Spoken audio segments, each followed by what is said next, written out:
Alors, Kol Aïn Yaakov, Bava Batra, la Haggadah Memchet. Tanu Rabbanan. Les maîtres nous ont enseigné que chez Charav Bet Hamikdash Hasheni, quand le deuxième temple a été détruit, d'accord, il y a bientôt 2000 ans, Rabou Prouchim Be'Israël, les Prouchim, c'est-à-dire les gens qui s'éloignent même de ce qui est permis, ils ont augmenté chez les Juifs. Il y a de plus en plus de gens qui ont augmenté les interdictions. Qu'est-ce qu'il y a eu? Chez l'olechol bassar, de ne pas manger de viande. Chez l'olishtot yain, et pas de boire de vin non plus. Ils ont arrêté. Puisqu'il n'y avait plus de temple, ils ont arrêté de boire du vin et de manger de la viande. Les Prouchim, c'est nous, c'est les pharisiens, c'est le judaïsme traditionnel. C'est pas les sadducéens ou les comment dire, les zélotes, c'était le judaïsme traditionnel, Beth Hillel, Beth Shammai, et tout le monde, quoi. Mais c'est pas les rabbanim, c'est les gens. Alors quand il y a eu ça, Nitpa Lahem Rabbi Yoshua. Rabbi Yoshua, que tout le monde connaît, Rabben Hanina, il a été les voir, ces gens-là, et il leur a dit, Amar Lahem, Manaï, mes chers enfants, il leur parlait gentiment, Miplema enatem ochlim basar, pourquoi vous avez arrêté de manger de la viande? D'accord? Quand on y mangeait de la viande, ils ne mangeaient plus rien, ni les fêtes, ni le Shabbat, ni rien du tout, quoi, plus de viande. Ils étaient devenus véganes. Ve'enatem shotim yahin, vous ne buvez pas non plus de vin, c'est fini. Donc c'est un problème, parce que Pessah, il faut boire du vin. Il y en a des occasions de boire du vin dans le judaïsme. Amroulo, ils ont répondu, quoi? Nochal basar, shemimenu, makrivin al gabe amizbeach. On va manger de la viande, que de cette viande-là, on offrait sur l'autel, tous les corbanotes. Ve'arshav batel, et que maintenant ça s'est annulé, tout ça. Il n'y a plus de corbanotes. Ve'nishte yaïd, et on aurait le culot de boire du vin. Chez Mimenu, chez Menasrim al-Gabe Amizbeach, qu'on faisait avec les libations de vin. Quand on offrait les corbanotes, on offrait aussi des libations de vin sur l'autel, sur les cornes de l'autel. Ve'arshav batel, et ça c'est fini. Voilà leur argumentation. Amar Lahem, il leur a répondu, Imken, si c'est comme ça, si vous allez sur le vin et la viande, lechem l'onochal, alors on va arrêter de manger, nous allons tous arrêter de manger du pain aussi. Pourquoi? Shekvar batlou menachot. Il y avait, parmi les corbanotes, il n'y avait pas que de la viande, il y avait des boulettes de farine. Que soit les pauvres, ils offraient ça s'appelait un mincha, soit les femmes amenaient ça, soit certains corbanotes, c'était obligatoirement avec des céréales. Donc il dit voilà, comme il n'y a plus de ménachot, on va tous arrêter de manger du pain. Tous les céréales vont nous être interdites. Efchar beperot, alors peut-être il va rester les fruits. Si tu as enlevé tout ça, il va rester les fruits. Alors perot l'onouchal, les fruits non plus, on ne mangera plus. Pourquoi on ne mangera plus de fruits? Shekvar batlou bikurim, parce qu'il n'y a plus les prémices. Les prémices étaient faites avec quoi? avec les 5 fruits d'Israël, la grenade, l'olive, le raisin, la figue et la date. Donc on ne mangera plus de ça non plus, parce qu'on ne peut plus offrir les bikurim à Shavuot. Alors ou peut-être, efshar, beperot, acherim, il restera peut-être les autres fruits. Tous les autres fruits, les oranges, les kiwis et les pommes, voilà ce qui va nous rester. Et il dit, après, il a dit, Maïm, l'eau nishte, on ne boira plus d'eau non plus. Pourquoi on ne boirait plus d'eau? Shekvar batel nisur Maïm, la libation d'eau qu'on faisait à Sukkot. Ça a disparu, ça aussi. Donc on va arrêter de boire de l'eau. Alors à ce moment-là, Chatkou, ils se sont tus. Ils ont dit, effectivement, c'est un peu absurde ce qu'on est en train de faire. D'accord? On n'est pas cohérent avec nous-mêmes.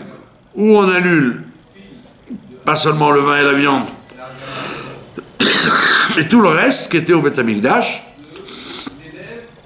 Et est-ce qu'on peut faire comme ça? Ou est-ce qu'on peut vivre comme ça? Ne manger que des fruits. Qu'est-ce qu'il va rester? Le lait, le fromage et les fruits. C'est tout. Alors il leur a expliqué le principe. Amar Lahem, il leur a dit, Rabbi Yoshua, Banaï, mes enfants, Bohu, Beomer Lachem, venez, je vais vous expliquer. Shelo le Itabel Kolika, ne pas s'endeuiller du tout de la destruction du Beth Amikdash, Yefshar, c'est impossible. De passer à zéro, allez hop, tant pis, il n'y a plus de temple, on oublie. C'est impossible. Ça se fait pas, c'est un mépris de la destruction du temple. Shekvar Nixera Xera, puisque le décret a eu lieu. C'est pas qu'on peut sauver le temple. Il n'est plus là. Rabbi Yoshua, ils étaient juste après. Rabbi Yoshua, c'est un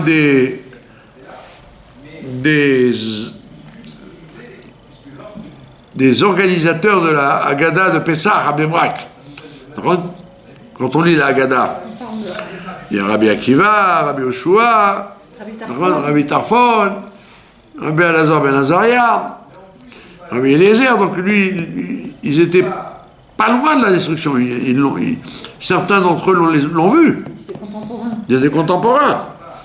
Donc il dit, comme il y a eu la Xéra déjà, on ne peut pas faire semblant de dire tout va bien. Donc on est obligé de marquer le coup, de s'endeuiller de la destruction du temple. Maintenant d'un autre côté, Ouli Tabel Yotermidai, mais s'endeuiller, prendre le deuil trop fort, Yefchar, c'est aussi impossible.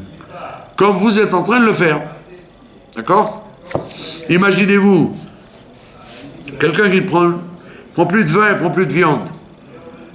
D'accord? Ne serait-ce que ça. Son judaïsme, il est bizarre. Les fêtes, les mariages, le Shabbat, les Brit Milat, et toutes ces occasions-là, il ne boit plus de vin, il ne mange plus de viande. Comment il fait le soir du Seder? Il ne boit pas du vin, il prend du lait. Et il fait du jus de pomme. C'est un problème tout ça. Donc il dit, ne rien faire, c'est impossible. Et en faire trop, c'est impossible aussi. Et alors il te donne le klal, c'est ce klal-là qui est un grand klal dans la halacha. She'en gozrin gezera tzibur, on ne peut instaurer un décret sur le public, et la imken, que si yucholim rov hatzibur la modba, que si la majorité peuvent tenir cette xéra. D'accord? On le voit par exemple, quand les Romains sont arrivés, les Chachamim, ils ont interdit l'huile. L'huile. Parce que les Romains, ils mélangeaient les huiles avec du cochon, etc. Donc on ne pouvait plus avoir confiance dans l'huile d'olive et l'huile de sésame que les gens prenaient. Et cette xéra, elle s'est annulée pendant des siècles, parce que les gens ne pouvaient pas tenir. Il fallait de l'huile pour cuisiner. Et elle est revenue maintenant. La xéra, elle est revenue maintenant. Tu n'as plus le droit d'acheter une huile sans surveillance. Parce que les bateaux qui transportent les huiles, ça a beau être de l'huile d'arachide, au fond, tu ne sais pas ce qu'il y a. Au fond du bateau, il n'y a pas que de l'arachide. Il peut y avoir une huile taref qui était avant, dans la livraison d'avant, et il en reste dans la livraison d'après.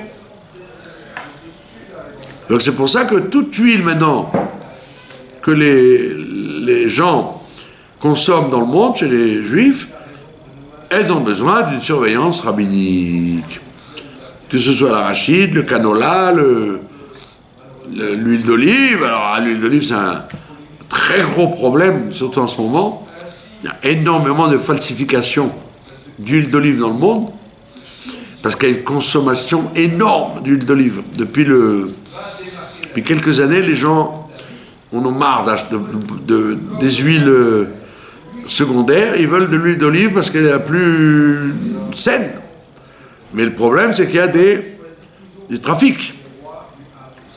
D'accord? Donc vous achetez des fois de l'huile soi-disant d'olive, et en vérité, c'est de l'huile traficotée. Alors, si c'est de l'huile d'arachide ou de ronde, c'est pas grave. Mais si c'est de l'huile de mélange interdit, comme en Espagne, en France, etc., eh ben vous cuisinez pas cachère. Donc la xéra, elle avait été instaurée du temps des Romains. C'est Chamaï qui avait instauré cette xéra. Et cette xéra s'était annulée à travers les siècles. Parce qu'on disait que quand tu vas chez un fabricant d'huile d'olive, bah, tu vois bien qu'il n'y a que des olives, donc il n'y a pas de problème. Mais depuis un certain temps, les différents systèmes de cache-croûte, ils ont vérifié que c'est faux, qu'il y a de plus en plus de trafic des huiles. Et donc j'ai obligé d'avoir une surveillance. Je vous ai dit comment ils avaient décelé ça. Ils faisaient venir des bateaux avec de l'huile d'arachide, par exemple. Alors, il avait commandé, par exemple, 100 tonnes. Il y a 100 tonnes d'huile d'arachide. D'accord? Maintenant, ils ont une jauge. Ils plongent la jauge dans le bateau. Et donc, ils savent exactement la profondeur, la largeur et la longueur. Donc, ils savent le cubage. Exactement. Maintenant, ils se sont rendus compte que la jauge, elle n'arrive jamais au fond. Elle n'arrive pas au fond. Quand elle arrive au fond, tu te rends compte qu'effectivement, il peut y avoir 1 mètre au fond qui est de la vieille huile qu'il y avait avant, du voyage d'avant. Et ils ont vérifié qu'effectivement, le voyage d'avant, ça pouvait être une huile qui n'est pas cachère. Donc la xéra est revenue maintenant. Et là, tu ne peux pas dire que c'est une xéra que les gens ne peuvent pas tenir. Oui, ils peuvent tenir. La preuve, c'est que tous les juifs un peu religieux aujourd'hui dans le monde, ils achètent des huiles surveillées ou alors sur une liste, quoi. Une liste de surveillance. Voilà, donc il a dit, Rabbi Yehoshua, on ne peut instaurer un décret sur le public que si la majorité du public peut la faire. On voit à l'époque, on avait annulé la xéra du pain. On avait permis d'acheter du pain chez les goïms. Et à nouveau maintenant, cette xéra est revenue parce que on n'a plus confiance. Ils mettent de la poudre de scarabée dans la farine maintenant, dans le monde. Ils disent c'est bari. C'est très simple. C'est bon pour la santé, ça remplace les manques de la farine. Donc, c'est un problème. plus les pays où ils mettent de la graisse carrément, plus les pays où ils mettent du lait. Donc, encore une fois, à l'époque, on permettait le pain goy, en allumant le four là-bas. Et maintenant, même ça, on ne permet plus. Il faut du pain cachère. Donc, si quelqu'un se promène en Rousse-Larès, dans les hôtels, il ne peut pas dire « Bon, ben au moins, je peux manger le pain. Je peux manger le pain avec des carottes sans vinaigre. » Mais non, même le pain, tu ne peux plus. Dans tout le monde, dans tout l'Occident et l'Amérique. C'est fini. Vous voyez, donc, si la majorité du public peut le faire, eh bien, on fait la xéra. Sinon, non. On voit que les Tunisiens, par exemple, ils ne mangeaient pas de riz avant. C'est quand il y a eu un problème d'épidémie, de famine, il n'y a plus rien à manger, alors ils ont introduit le riz. Ils ont dit, allez, voilà, on va faire comme les Perses, on va manger les Perses et les Thémanim, on va manger du riz. Pourquoi? Parce que sinon, ils n'auraient pas grand-chose à manger à Pessah. D'accord? Vous avez compris le klal? Donc si la majorité peut faire la xéra, on l'applique. Si la majorité ne peut pas, on ne l'applique pas.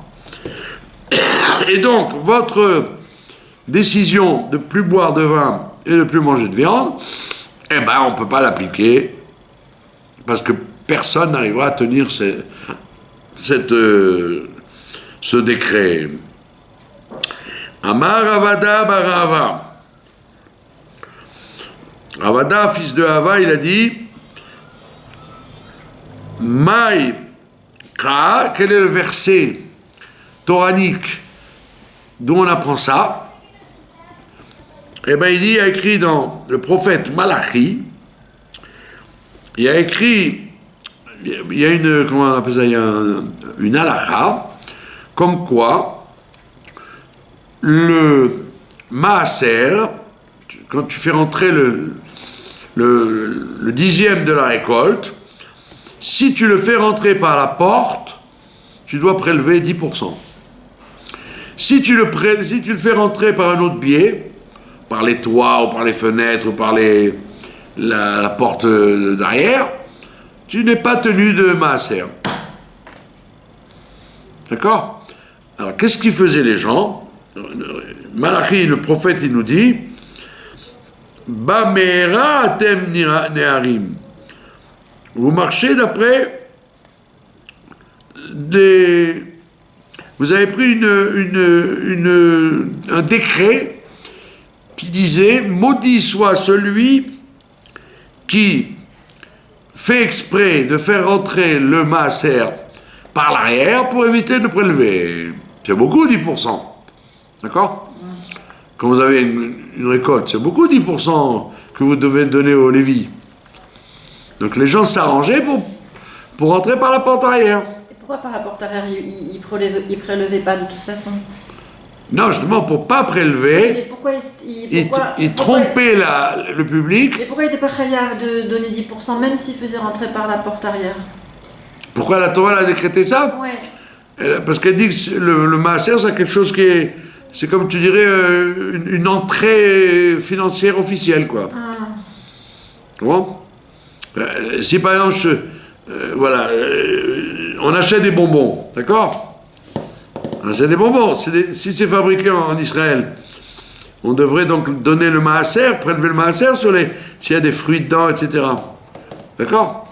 Alors il y a des organisations qui vont s'arranger pour ne pas mettre beaucoup de fruits pour que ce ne soit pas un khayab de maaser.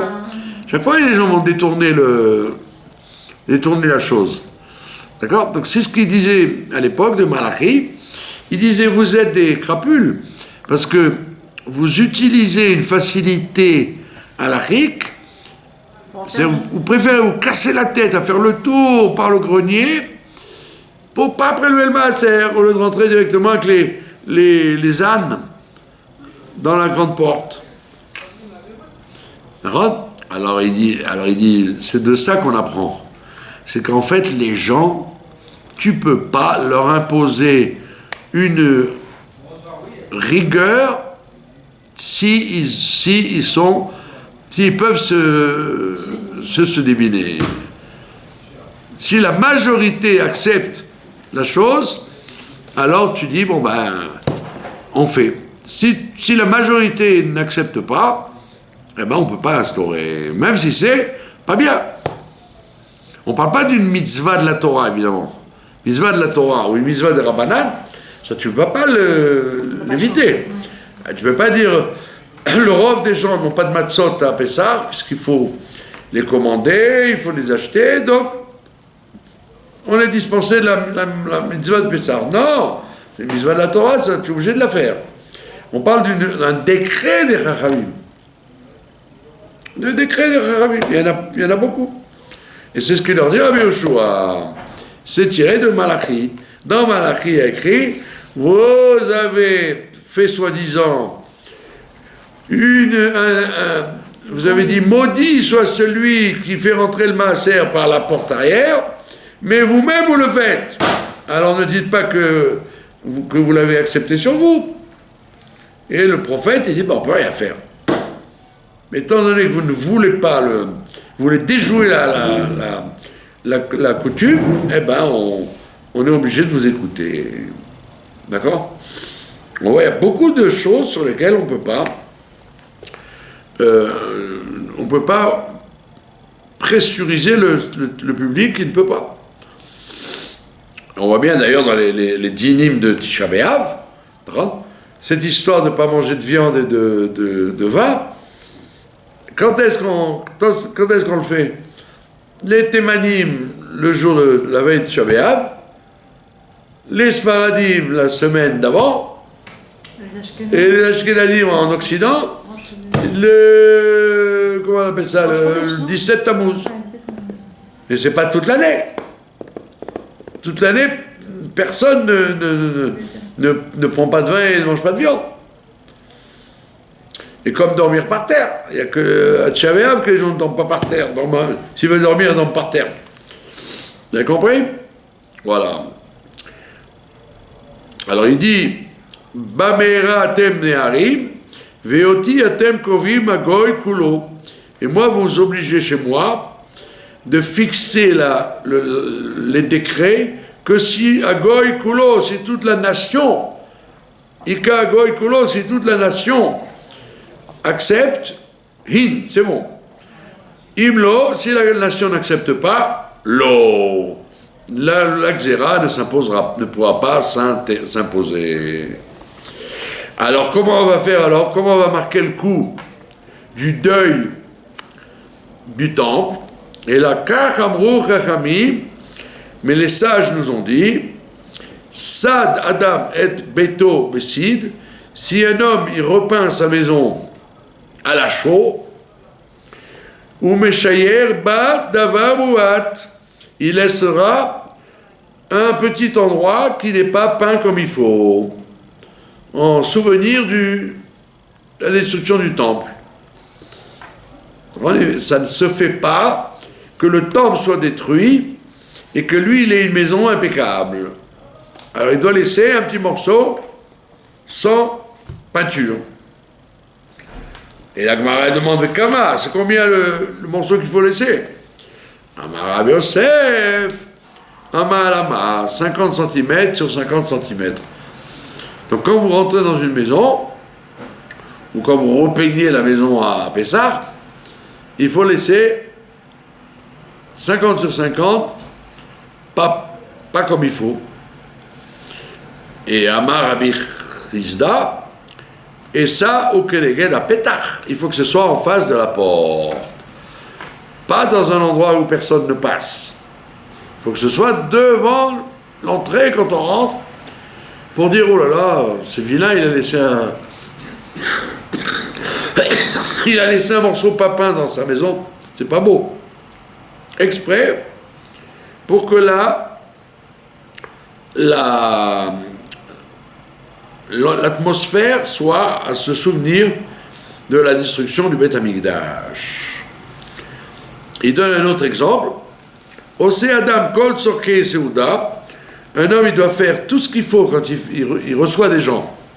Chez lui, il fait une seouda, il fait un repas chez lui, et ben, au Meshayer, davar mouat, il doit laisser un petit plat qui n'est pas bien fait, pour que les gens disent, ah, on sent qu'il y a la destruction du Beth Amikdash. Il ne faut pas qu'il y ait un repas parfait. Il faut qu'il manque quelque chose. Si ce n'est pas imparfait, ça veut dire je me moque du Beth Amikdash, moi je fais des choses bien. Et tout ça, c'est halakha. C'est d'actualité, ça? Mais ouais. Quand on fait une souda, il faut faire un truc pas bien. Il faut un truc défectueux, volontairement, hein, par là. J'ai raté. On ne parle pas que vous avez raté vous avez brûlé le rôti, et vous dites c'est à cause du Beth Amikdash. On parle, vous faites exprès. Vous faites exprès qu'il manque quelque chose. Il manque du sel, il manque ou le plat il n'est pas vraiment adapté, etc. D'accord, pour marquer le coup. C'est pour la raison pour laquelle les mariages, on casse le verre. Même à Shabbat, on peut faire ça? Quoi donc? On fait un plat défectueux? Ouais. Pourquoi vous voulez dire? À cause que Shabbat, ça repousse le deuil? Ouais. Non, toute la vie, il faut qu'il y ait un... Non, c'est pas difficile, hein. Il suffit que vous ayez... il manque une fourchette à la table et quelqu'un dit « J'ai pas ma fourchette », ça y est, vous avez... D'accord?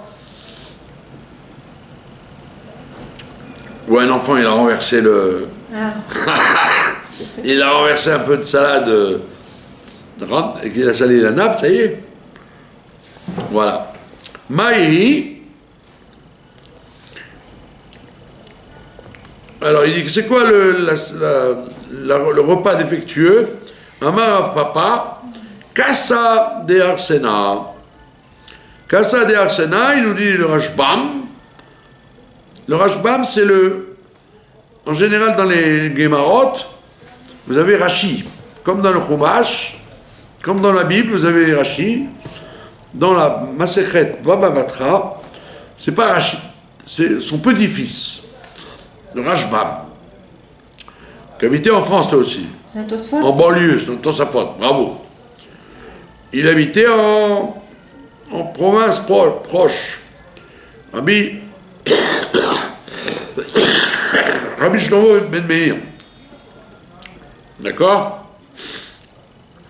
Et lui, il explique, il dit Kassa de Arsena, il dit Keara Shel Machal Dagim, il s'agit d'un plat fait avec des poissons, Metouganim frits, Beshemen, à l'huile, ou Bessolette, et à la farine.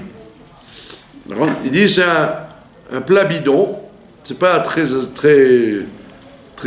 respectable, c'est comme si vous faisiez de la morue, quoi. Ouais. Vous avez fait de la morue, l'aliment, vous avez... Les gens disent, c'est ça la Seouda, c'est un plat très populaire, quoi. Vous avez compris? Très bien. Mais c'est ce que je fais sans savoir. Pardon? C'est ce que je fais sans savoir. Mes enfants me disent, ah, mais je préfère le poisson avec la tomate. Voilà. Et il te donne un autre élément pour les femmes. Veosa Isha, Kol Tarchitea. Une femme, elle va mettre tous ses bijoux, et ses maquillages, etc. Au Meshayeret, d'avoir Mouad, elle va laisser quelque chose pas comme il faut. C'est dur ça pour une femme. Elle va être obligée de négliger quelque chose dans sa coiffure ou son maquillage pour qu'on dise c'est à cause du Beth Amikdash. C'est beau. Maï, il dit c'est quoi la chose qui manque chez la femme? Amar Rav Papa, Bat Tzid'a. Il dit, comment il s'appelle, Rashbam, les temples. Sheregilot Anashim Lasoud Sham Kedel Ashir et Asiar. Il dit les temples, Les temples, ouais. les femmes, elles ont l'habitude de se de s'épiler. Elles vont s'épiler les tempes.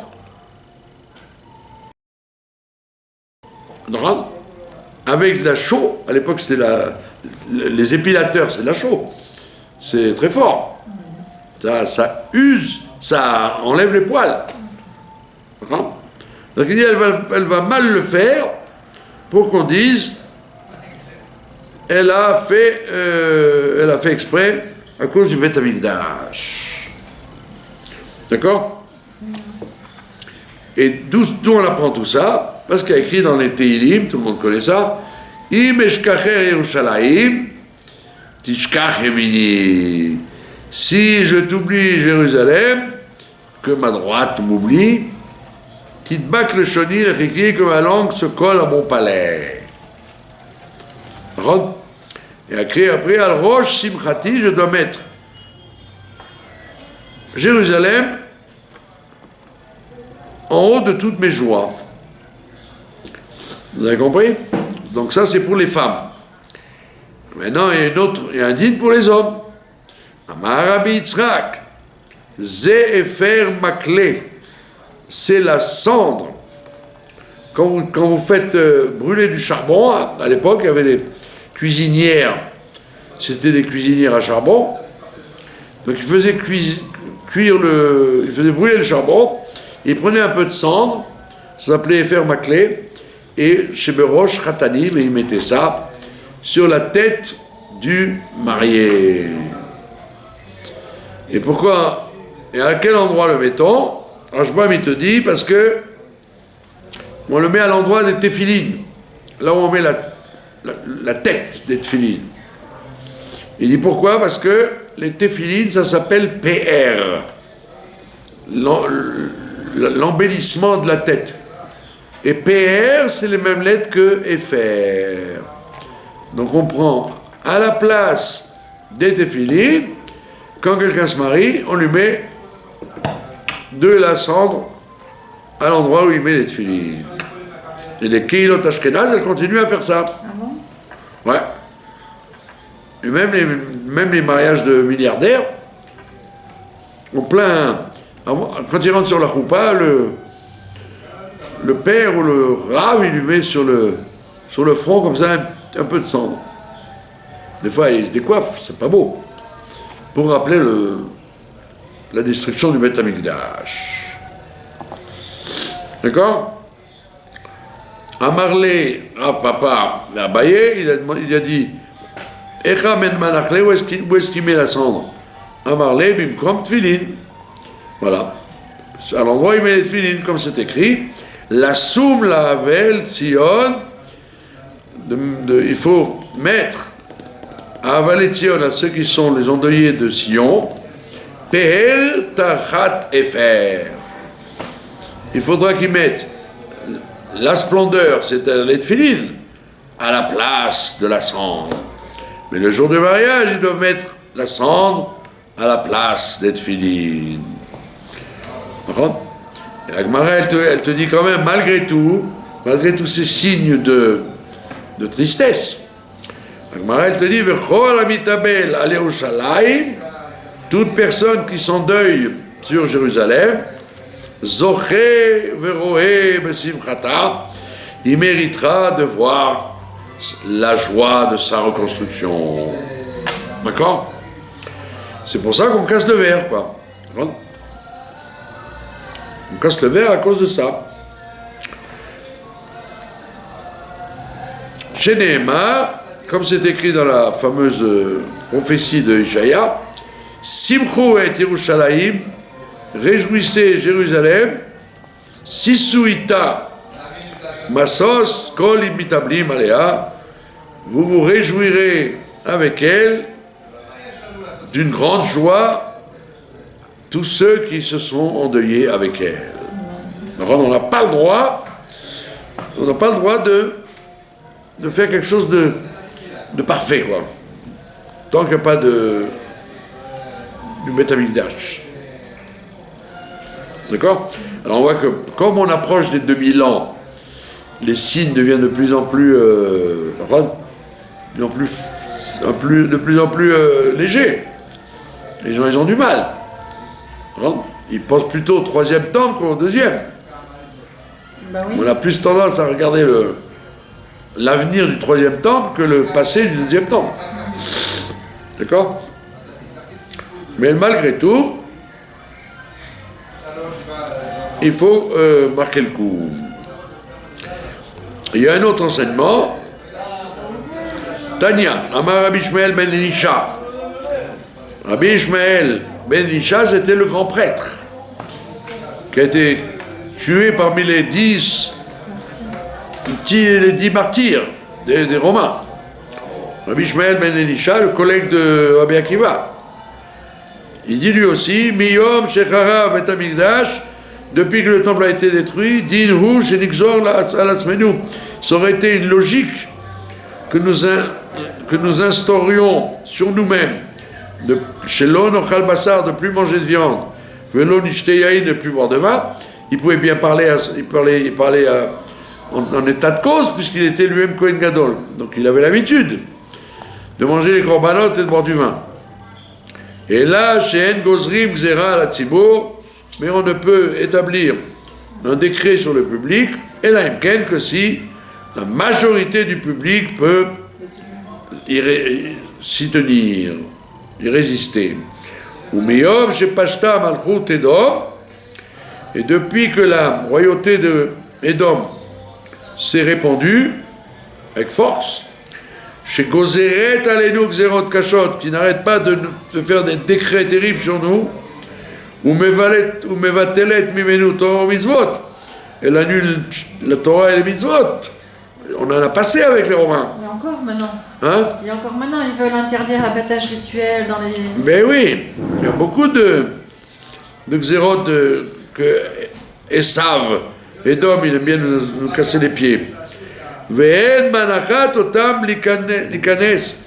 Et on nous interdit de rentrer le Shavua Aben dans la semaine de l'enfant. C'est quoi la semaine du garçon? C'est la Brit Mila. Quand il finit sa semaine, on lui fait la Brit Mila. Ve'amrila, il y en a qui disent l'Ishua Aben, de sauver l'enfant. Donc ils ont fait un décret de ne pas faire la Brit Mila pendant plusieurs années. Des dizaines, ça recommence dans beaucoup d'endroits d'interdire la Brit Mila, effectivement. Alors il a dit, écoutez ça, Dinuhu shenixor alasmenu shelolisa isha. Donc qu'est-ce qu'on va faire? Étant donné que si tu as un garçon, on va t'interdire de lui faire la Brit Mila, tu aurais pu faire un décret en disant, ne vous mariez plus. Puisque si vous vous mariez, vous avez un risque d'avoir un garçon, et donc, vous auriez l'interdiction de lui faire la Brit Mila. Donc, c'est ce à quoi on arriverait. C'est ce à quoi ils voulaient arriver. Parce que les gens ne se marient plus pour pas avoir besoin de transgresser l'interdiction de laisser l'enfant sans Mila. Venimtsa Zaro chez l'Avraham Avinu Kalé. Et donc on va faire disparaître les descendants d'Avraham Avinu automatiquement, puisqu'il n'y a plus de Brit Mila. Donc les gens religieux, ils vont dire, Slicha, je ne peux pas me marier, puisque je ne pourrais pas faire le Brit Mila si j'ai des garçons. Alors qu'est-ce qu'il dit? Il dit, lui, Rabbi Ishmael ben Elisha, il dit, eh bien, on n'a pas le droit de faire ça. C'est une xéra que le peuple ne peut pas tenir. Alors, tant pis s'ils ne font pas la Brit Mila quand ils ont un garçon, mais au moins qu'ils se marient. Et c'est un principe qu'on a de dire, laisse les Bnei Israël tranquilles, parce qu'il vaut mieux qu'ils soient involontaires. Si tu leur dis, ne vous mariez pas de peur d'avoir des enfants, ils vont être prémédités. Ils font exprès de ne pas avoir de Brit Mila. Donc pour éviter ce problème-là, ne leur dis rien. Laisse-les se marier, et quand ils vont se marier, et qu'ils vont être devant le problème, eh bien au moins ils ont été involontaires plutôt que d'avoir été prémédités. Ça veut dire que tu ne dois pas mettre les gens devant un futur problème volontaire si tu n'as pas besoin de leur dire. Ne leur dis rien. Ne leur dis rien. Ils vont être shogegim, ils vont être involontaires et ils ne seront pas mésidim. Et cette histoire-là, elle a duré plusieurs dizaines d'années. Ça a traîné. Vous connaissez l'histoire avec Rabbi Yehuda Hanassi, que lui, il a fait la brit mila à son fils, malgré tout. Et évidemment, il y a eu des juifs qui ont été méchants, qui ont été racontés à l'empereur romain, que Rabbi Yehuda Hanassi lui-même, il a transgressé le décret. Et l'empereur l'a convoqué à Rome, avec son fils. Donc il est venu avec sa femme, et le bébé qui était circoncis. Et il fait dans la salle d'attente.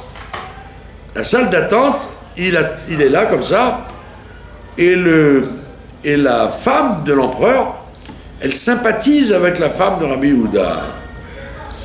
Elle lui dit, qu'est-ce que vous venez faire? Elle dit, on est convoqué, ton mari il veut voir mon fils. Mais elle dit, mais il a fait la mila. Il dit, oui, ils vont vous tuer tous les trois. Elle dit, c'est quoi? Prends mon fils que je viens d'avoir, donc ils se ressemblent un peu, le même âge.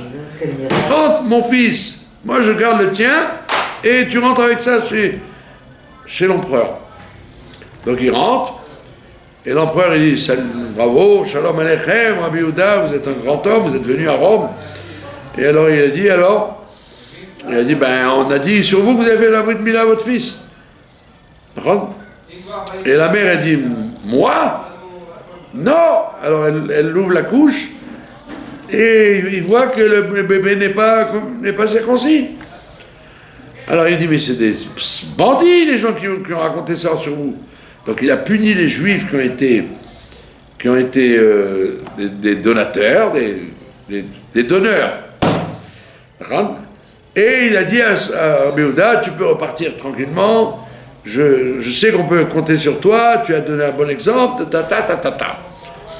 Et quand elle ressort, elle se tâte. Est-ce que je vais oser lui redemander mon fils ou pas, la reine, l'impératrice?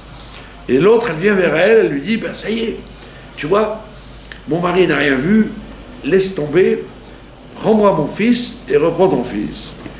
Et on dit que son fils, c'était Antonin le Pieux. Quand il a grandi, il a fait son guillot, et il est devenu un ami intime de Rabbi Yehuda Hanassi, et ils étudiaient ensemble. C'est-à-dire que la mitzvah qu'elle a faite de protéger le bébé, son bébé à elle, quand il a grandi, il s'est intéressé au judaïsme et il est devenu juif lui-même. C'est parce qu'elle a allaité, je crois, la mère. En plus, il y a eu tout un sujet de Messieurs Nefesh de la... Donc en fait, c'était une chassida au Mataolam, la femme. Son mari, non, mais elle, oui. Et donc elle a hérité d'un fils qui a fait une grande teshuva et qui est devenu l'ami de Rabbi Yehuda Hanassi. Voilà, donc de là on voit qu'à l'époque, aujourd'hui on est des enfants gâtés. On est des enfants gâtés aujourd'hui. Donc on a des xérotes encore et des problèmes, mais par rapport à ce qui s'est passé, on est quand même beaucoup mieux mieux lotis. Et il faut reconnaître que la plupart des problèmes qu'on a, c'est nous-mêmes qui nous les fabriquons. D'accord? Donc, Yehiratson. Donc, si Dieu veut, tous ces souvenirs de la destruction du deuxième temple, on les a fait comme il faut pendant 2000 ans. Et donc, maintenant, on n'attend plus que le troisième temple qui ne saurait tarder et qui devrait descendre incessamment sous peu pour que nous puissions offrir le Korban Pessah cette année, incessamment sous peu. Bravo de votre attention. Merci.